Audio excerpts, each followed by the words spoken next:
بسم الله الرحمن الرحيم. حاجة كده تديك الأمل يعني.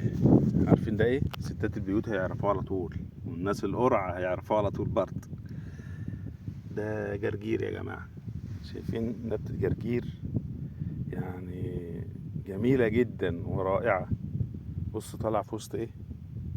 حاجة كده تديك كده الأمل. وأنا بلف في أرض شفتها من بعيد، فجيت أشوفها أصورها. سبحان الله يعني. أنا أرضي هنا أهي، الخراطيم فيها، فحاجة كده يعني ايه تبشر بالخير. وندعي ونقول يا رب اللي أنبت دي يعني في وسط الصحراء وبدون رعاية وبدون أي حاجة، بذرة طارت من أي مكان ولا حاجة، ولا حتى يعني مش عاوز أقول ربنا هو اللي وفر لها أسباب الحياة حتى بلا دخل مننا يعني.